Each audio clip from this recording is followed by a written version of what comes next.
Welcome to our iMatrix dashboard and analytics recorded webinar.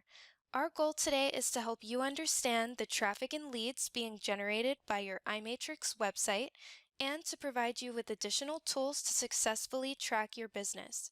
In this video, we will be going over the dashboard, performance tracking, and lead tracking. Upon logging into Portal, you will first be directed to the dashboard, where you will see a line graph of your website visits. Clicking View More will direct you to more detailed analytics, or you can click Website Analytics under Performance Tracking on this left side menu.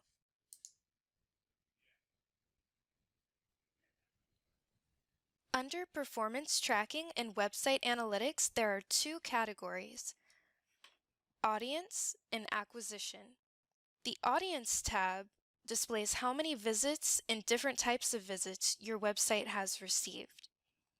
Visitors refers to the total number of visits that your website has gotten, including repeat visits, meaning the same person visiting your website multiple times. Unique visits refers to how many of those visits were from new people who had never visited your website before. Page views refers to the total number of pages on your website that have been viewed by visitors. Pages per visit displays the average number of pages people visit when they go on your website. And the average time on site is the average amount of time visitors spend on your website. 30 seconds is a pretty average amount of time for someone to spend on a website, especially if all important information such as phone numbers, addresses, and appointment request forms are highly visible. The bounce rate refers to how many people visit your website and then leave within a few seconds. A bounce rate of about 41 to 55% is roughly average because, again, most important information will be easily found by visitors on your website.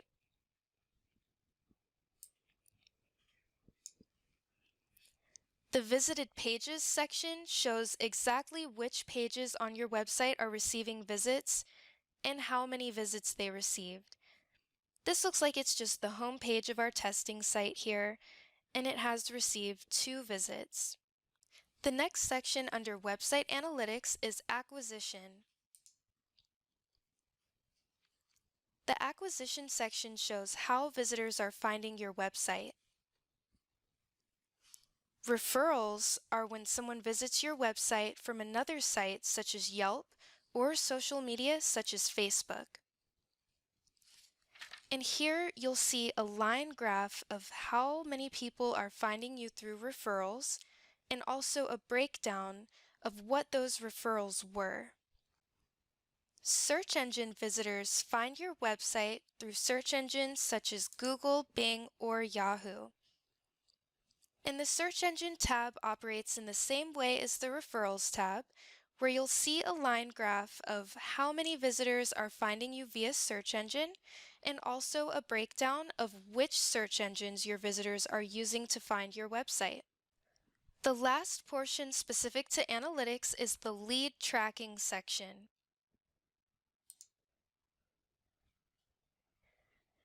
And the Overview tab shows a general description of how many visitors have filled out forms on your website and whether they're a new client or an existing client. There is also a bar graph below depicting how many leads you have received by date. Under Lead Tracking, the Form Leads section shows more specific information about who filled out forms on your website, as well as the contents of the form. So you can see here I have one form lead from someone named Dylan, and if I click on the form lead, it maximizes with more information. Here you can see the form name, as well as the fields or questions that the form asked, and your client or patient's answers to those questions. You can also leave notes on the form, mark it as read or unread, select the client type, and also record whether an appointment was scheduled for this client. You can then save your changes and this will not be visible to the client. Clicking the gear icon at the top right will take you to the form settings. Here, you can type in an email address to receive form lead notifications. This is very helpful so that someone at your business will receive an email notification every time a form is filled out on your website. Just choose the form from this drop-down menu and type in your email address. If I scroll down, you can see that the same form that I chose from the drop-down menu is available to edit. I can change the name of the form, as well as delete fields and add new fields.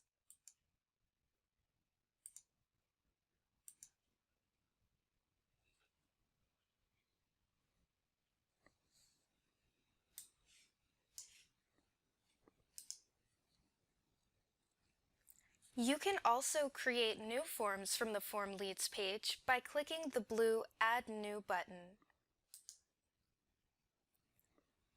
You will then choose the type of form you would like to create.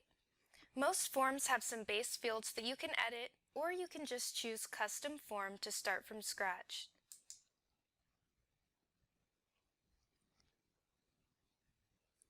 Here, you will choose what you want the name of the form to be,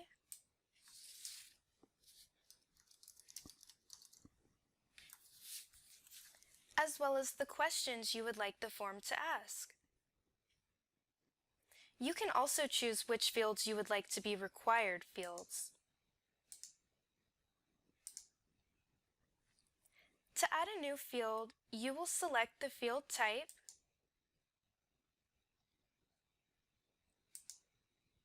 then click Add. Here I can change the question I would like to ask,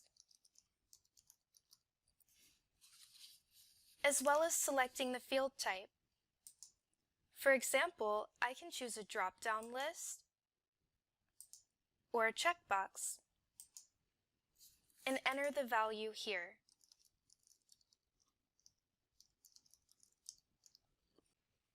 From this menu, I can choose whether I would like to show the field label and the help text, or just the field label, or just the help text. The field label is the question that you're asking, and the help text is this light text that appears in the text field. Once the form is complete, you will click Save, and the form will appear on your list of forms in the Form Leads section and also in the Portal website editor. Anywhere there is an existing form on your website, you can change it to the form that you just created. You can also create a new page for your website and choose Form for the page type, then choose a form for that page. This concludes our webinar on the dashboard and analytics in Portal. If you have any questions, please feel free to submit a ticket here